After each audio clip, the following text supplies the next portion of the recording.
It's not a bird, it's not a plane, it's Superhero Slate. It's a modern podcast where we talk about everything that's great, like movies, TV, superheroes. It's Superhero Slate. Oh yeah. Hello everyone and welcome to Superhero Slate, the show where we run down the latest superhero entertainment news. We love TV, movies, and pirates, so let's talk it all out. My name is Chris Dillard. And my name is Mike Royer. And this week, we are, I guess not this week, I guess just welcome to the official Superhero Slate review of Netflix's One Piece. Season 1.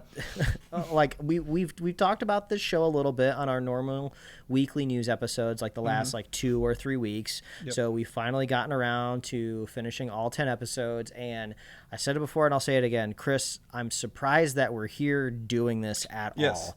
We didn't. This never hit our news thing before it dropped. Like literally, we never talked about it once before it came out, and now here we are. I think we talked about it a little bit just because I think in one of the Netflix's Geeked weeks or whatever. Oh, we didn't like it. We didn't know what we were doing with it. We were like, what is this? Yeah, I think we were just oh, they released a logo for it, and we were like, how do we talk about a logo of a show that we don't even watch being adapted to live action? Or the boat. I was like, what do we do with this boat? I don't know what's going on. Yeah, we are very much fish out of water in this situation, if you will. Fishmen out of water. Hey, be careful. That they can say that, we can't. Yeah, that's right. It's their word.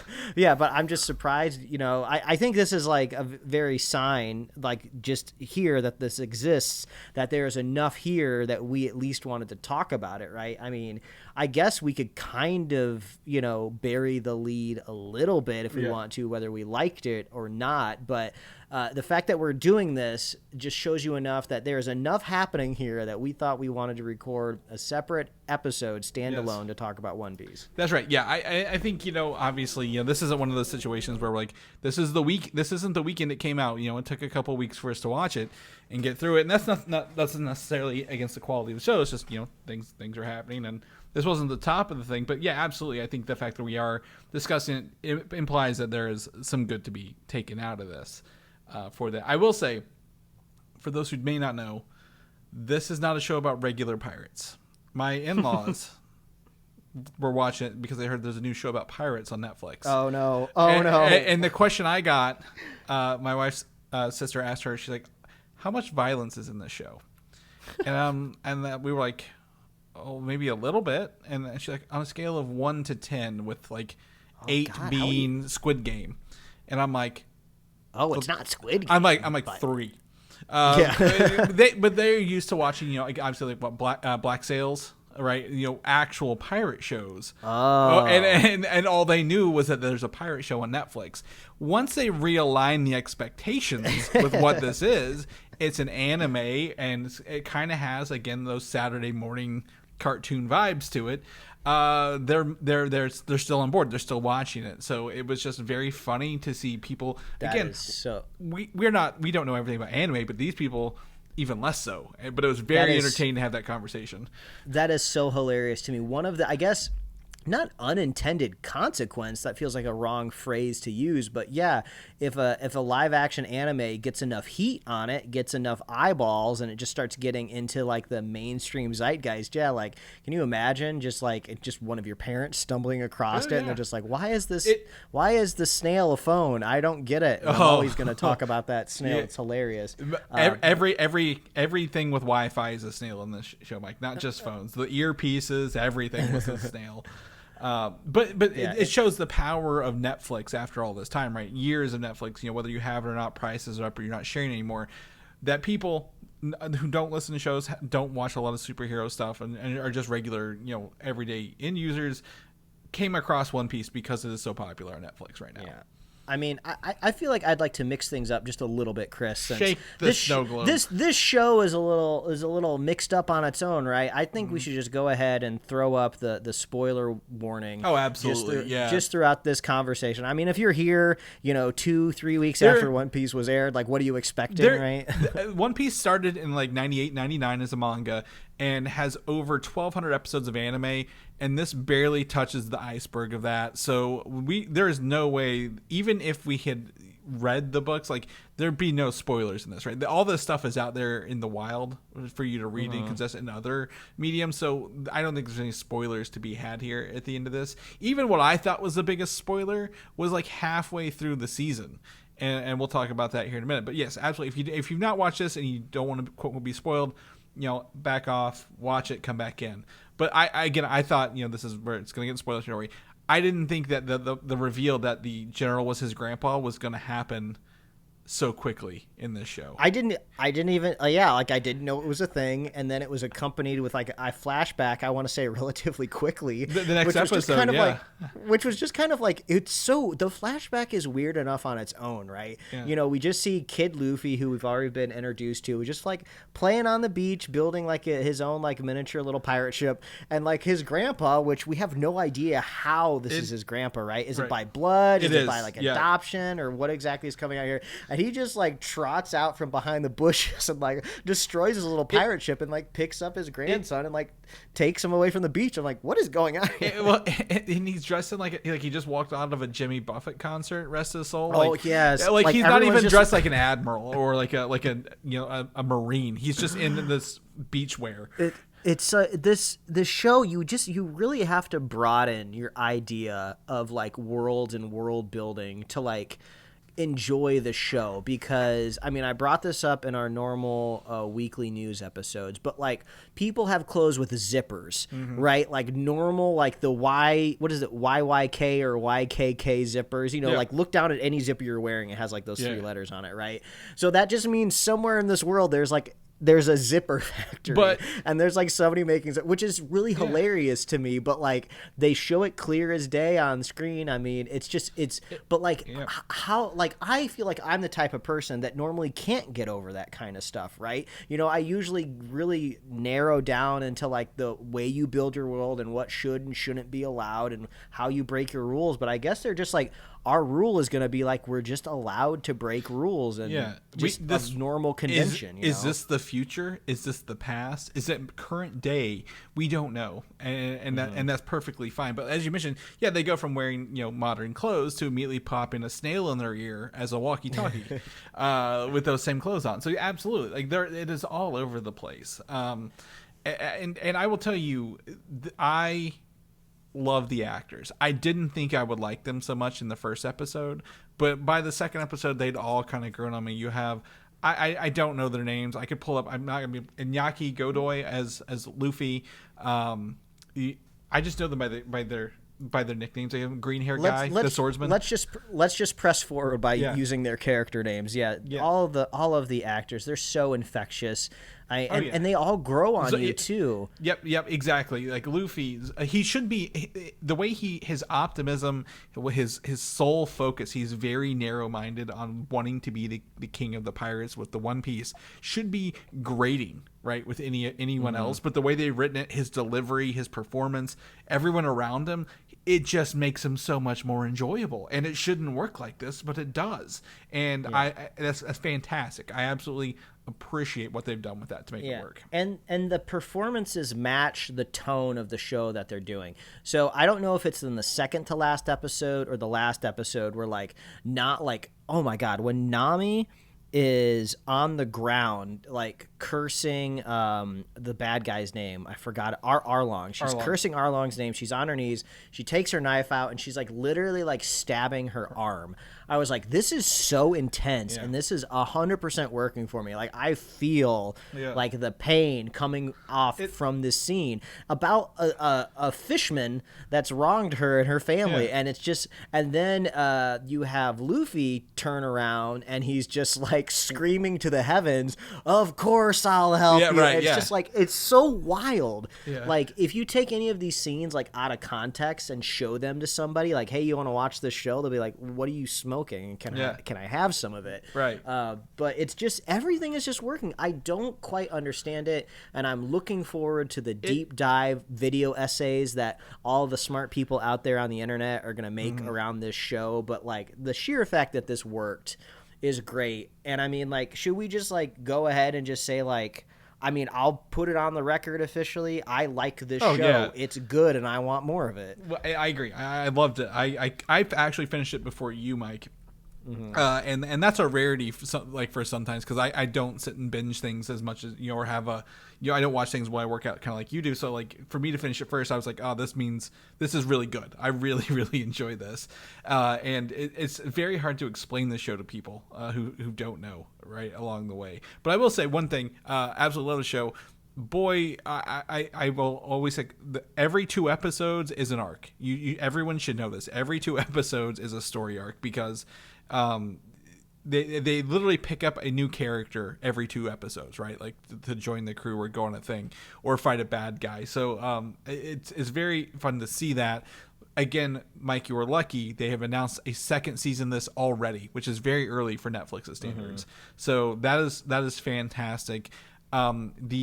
I have this in our notes here. The creator of One Piece, Ichiro Oda, is a major creative consultant on this series, and he has like even made them reshoot scenes that didn't sound right or like on screen that he wrote on paper, kind of thing.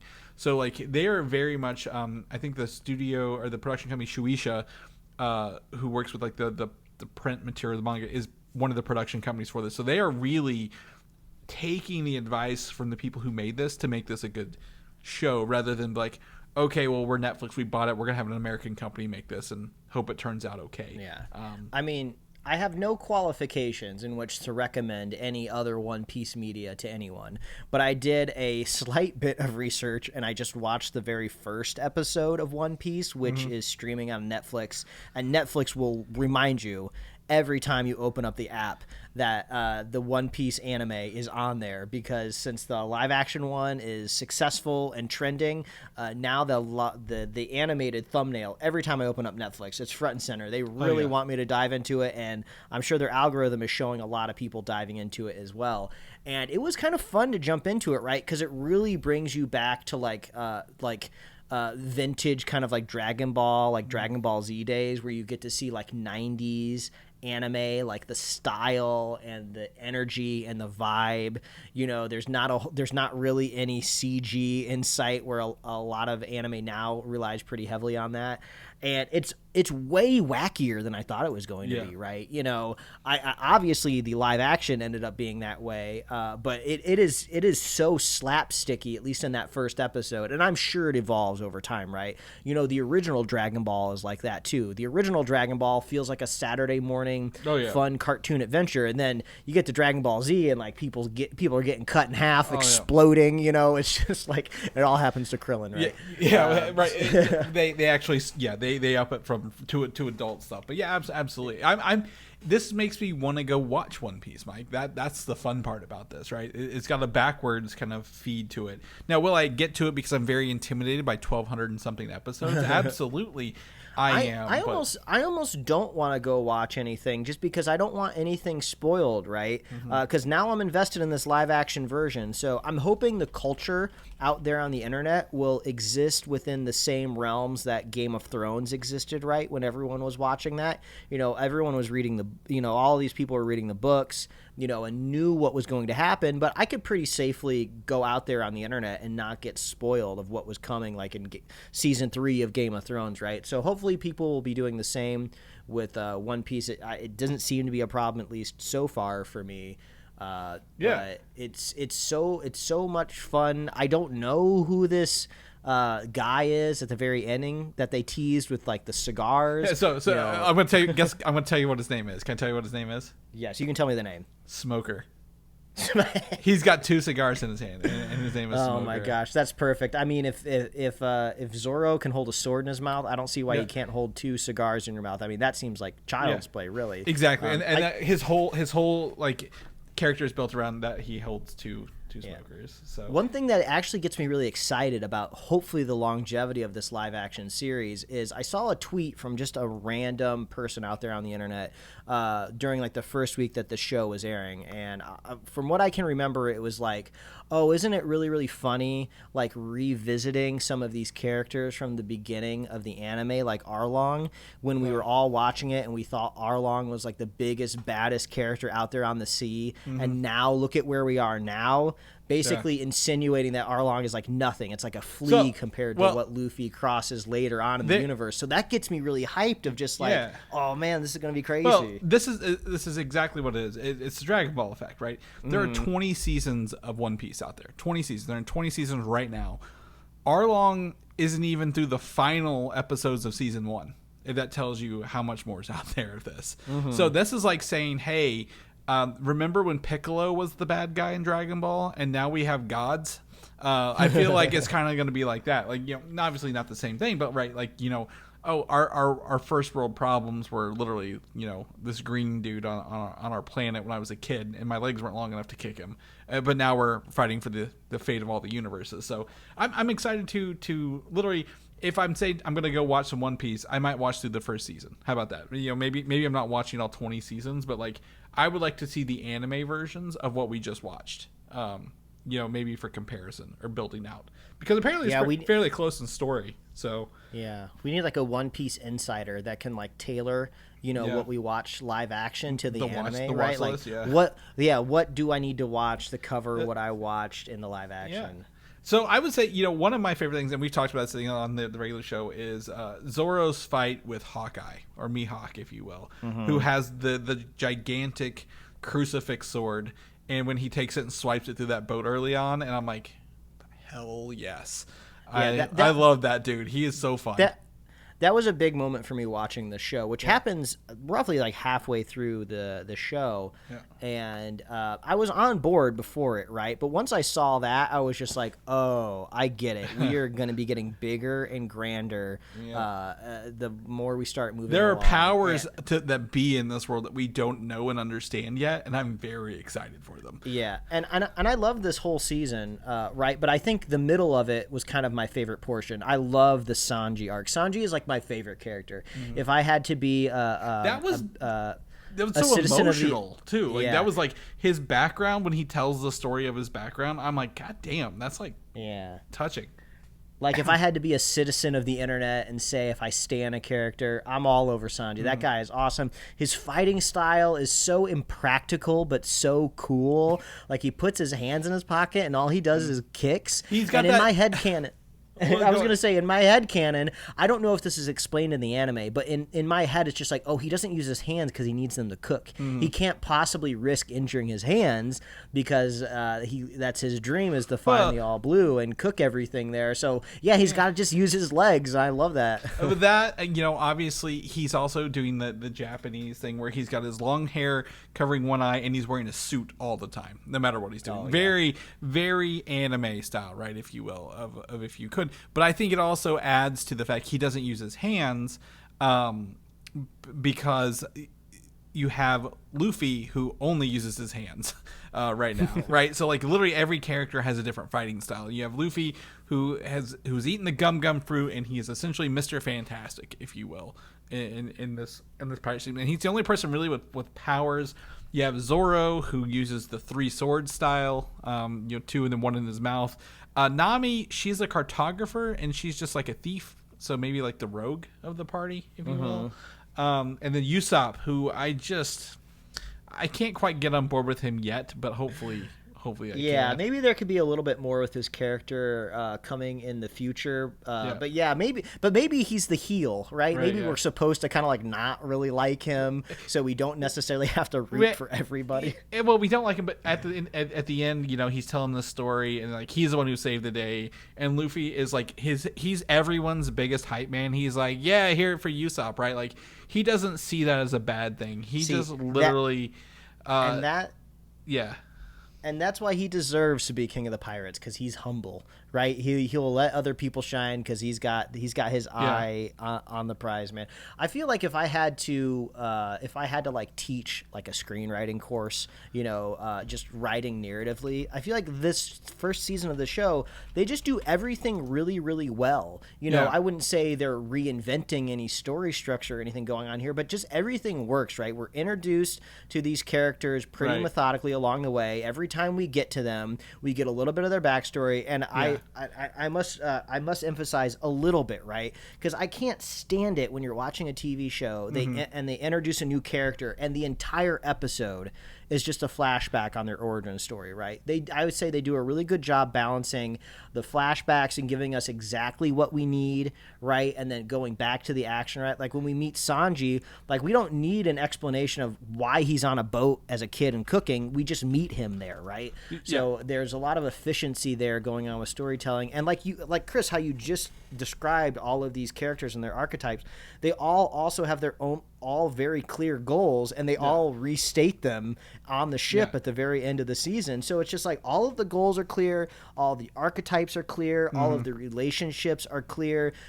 There's just these perfect like telegraphed moments for drama where you can just like insert problems, and it's all just working very, very well. I agree, and obviously this isn't a show written for the ground up. This was created 20-something years ago in the 90s, so that they've had some time to work that out and figure out what works, and they really refined it, and it's come to fruition here. It's always like Luffy says, what's your goal? I'm not going to get in the way of your goal. The Kobe kid really, I think for me is the one I don't jive with the most, because he's like that very like I'm not sure of myself character the whole time. The whiny anime kid. It's my most hated trope in all of anime. And saying that, the fact that I can at least stand to watch him on screen, I would say is a pretty good. He's got a pretty good foil with his He-Man haircut looking partner. the Nepo baby. Yeah. His name is Helmeppo, by the way. He's got like a pretty good foil, and like. Yeah, they are two opposite sides of that coin, but absolutely, like, everybody has time to shine and become like their own kind of thing in this. And I would say the biggest, it ends fairly quickly whenever the Garp, the vice admiral, is fighting Luffy at the end, and it's just like he's like, I thought you'd be braver. And he's like, I see, Gold Roger in him, and he's like, all right, let him go. We got to go work on the pirates. So I'm like, there should be a little bit more to this. But overall, this is something I feel like I want to go back and see even more of, and like watch the details and see kind of what I missed. I really enjoyed. We got it early on, and at the end was Shanks, the pirate that Luffy aspires to be. Right, the guy. He's like, it's no big deal. Like whatever, spill the drink me. He's like, there's more ways. You don't have to fight everything to be a good pirate. And then he ends up kicking everyone's ass there at the end. It was exciting for me to see Shanks still alive, because I don't know anything about the character. I don't know how he exists throughout the lore of One Piece. I just assumed he was dead, and Luffy was out there on his own. But the fact that he still exists and he's out there, I was like, oh, this is really cool and really, really fun. And he met up with Hawkeye, Mihawk. Yes. And I'm like, oh, Mike's got to be like, oh yeah, living and like this. This is one thing that like anime storytelling is always really, really good at. Or at least what they really like to do is they like to set up like structures and like guardrails, or at least like charts and graphs for like their story, right? Like, think Dragon Ball Z with like power levels, right? Think of I'm trying to think of another think of like My Hero Academia with like grades and like structures and like your level of like hero status or whatever that you can do. So I love that there's like these ocean lords, right, that are out there, and they're like the top dogs. Hierarchy, that's the word I'm looking for. They're always really good at setting up hierarchy. Same with Attack on Titan. The Titans have all their own hierarchies as well. So I love that, because there's the analytical side of my brain that really loves kind of latching onto that framework, that structure. So I love the fact that the Ocean Lords are the top dogs out there, which I know that means eventually we're going to find a villain one day that can like kick the Ocean Lord's butt like it's nothing. And then that's when we go, oh my God, this villain can defeat an Ocean Lord with the flick of its finger. What is Luffy going to do now?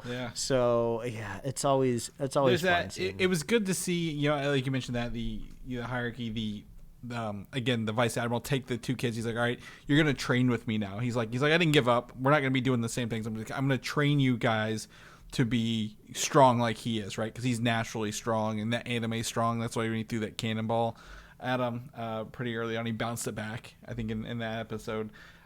Overall, this has been a very, very fun show.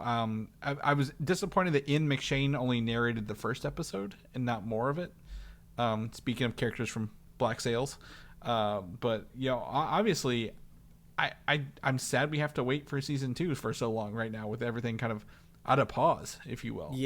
I mean, the production budget for this show is wild, right? Which is why a lot of the sets and the special effects like look as good as they do. You know, for something 8 episodes that's adapting just a crazy whimsical world, right? Which leads me to believe it takes a lot of time to make this. So with all the strikes going on as well, even though it's been renewed for a second season, I got to imagine that this is going to be closer to like a Stranger Things cadence than a normal cadence of a TV show. I don't think we're going to be talking about this in 2024 at all. We might get like maybe some teasers or something like that maybe towards the end of the year, but I think 2025 is probably when we get more of this. And hopefully, you know, again, I don't want them to rush anything. I think the quality needs to maintain, right? As much as this is, it's very, very personal.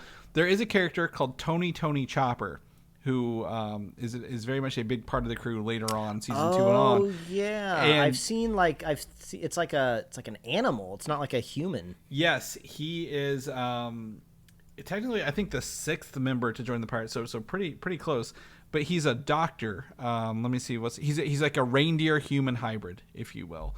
And he is the doctor of the crew. So he will be joining next season per the creator Ichiro post whenever they announced it. So how are they going to do this? Are they going to keep with the practical effects they've been doing, right? Okay. Or are they going to lean into CGI with this character? I'm looking up Chopper right now. So Tony Chopper. How do you live action this? I mean, if you take them at face value with how they are turning like the snails into live action, right? They're doing it pretty 1-to-1. So I would imagine if they keep up with that, you 3D model this anime character and you plop them on the screen, right?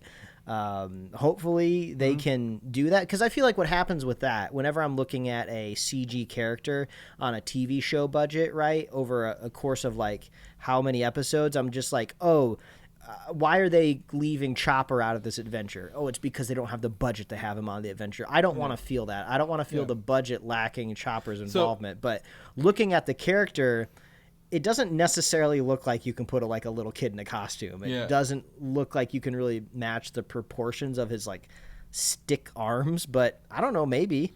Well, so one of the things I'm just going to go ahead and tell you, Mike, because this is going to help maybe you wrap your head around this character.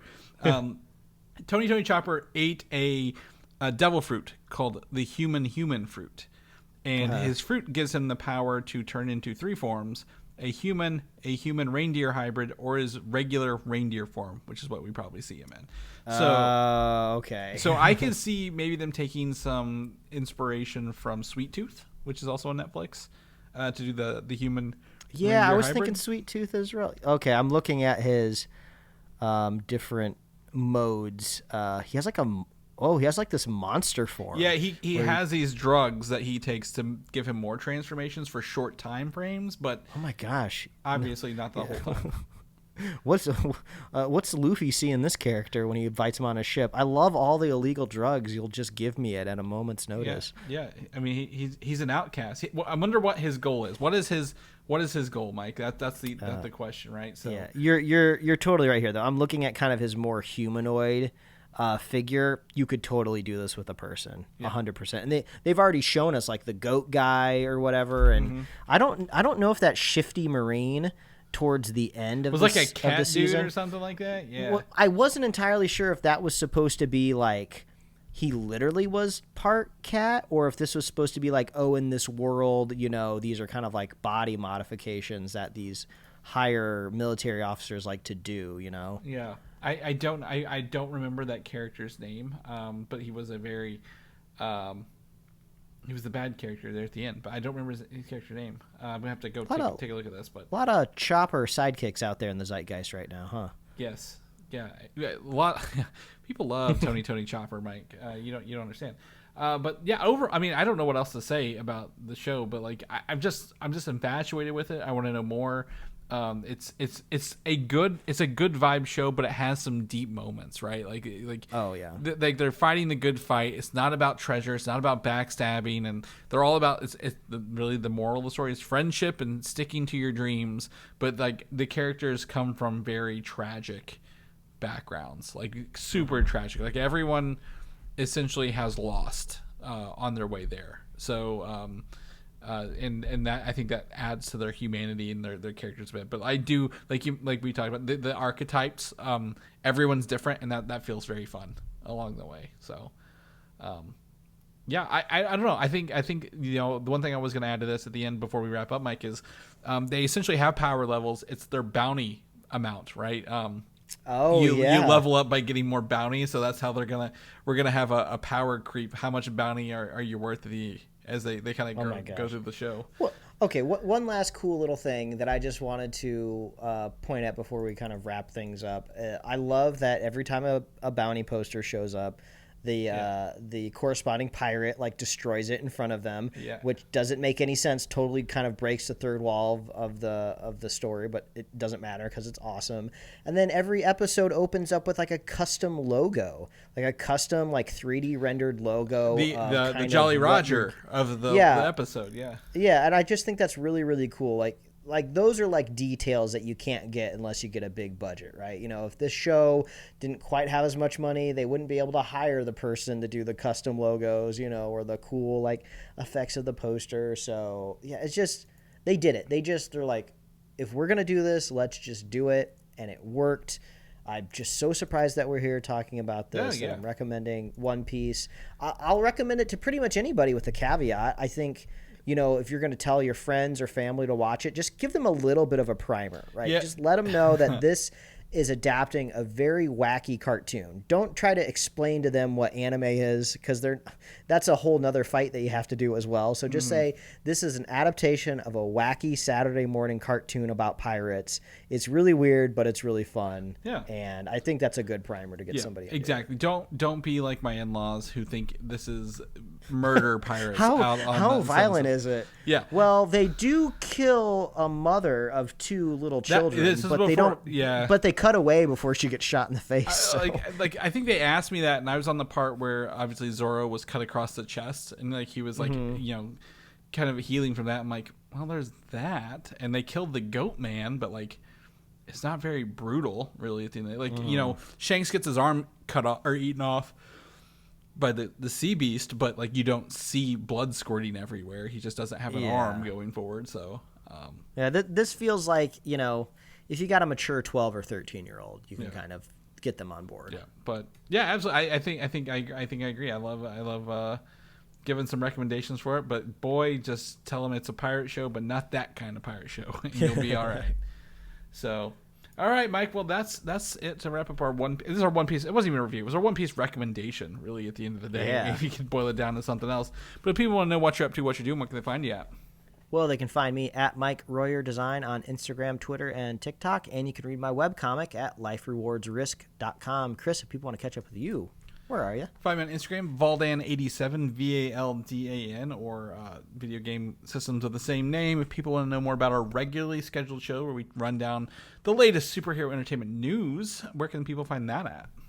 Yeah, all you got to do is head on over to superheroslate.com. That is our ship of the show. I was trying to think the name of the ship. I keep forgetting it. It's named after that goat man. Is it the Mary or something like that? Well, they call it the Going Mary because his name is Going Mary. Yes, that is the Going Mary of Superhero Slate. Superheroslate.com. You can find us on Apple Podcasts, YouTube, Spotify, wherever else you love to listen to fine podcasts. We're out there on the internet too, social media wise. We're on like Facebook, Twitter, Instagram. You can go find us if you want. It's probably just better if you follow me and Chris. That should probably be our main recommendation. Like, we don't want to be out here managing social media. We just want to talk about. We barely want to be on it. We just want just want you to listen to our show every week. Yeah, but we're at superheroslate.com/store as well if you want to get any merch. We love hearing from you too. Did you like One Piece? Are you into it? Do you have any crazy stories like your grandma fell into the show and with no context? That'd be fun. I'd like to hear about that. But we also love our super fans. So if you want to be a super fan of the show, if you want to join our crew, crew as in pirate terms, not as crew as in like old vintage slang. You can. You're stretching here like Luffy. So all you gotta do is share the show with a friend, share the show with a buddy. And we'll be here every week, folks. That's right. We'll catch you guys next week. Bye.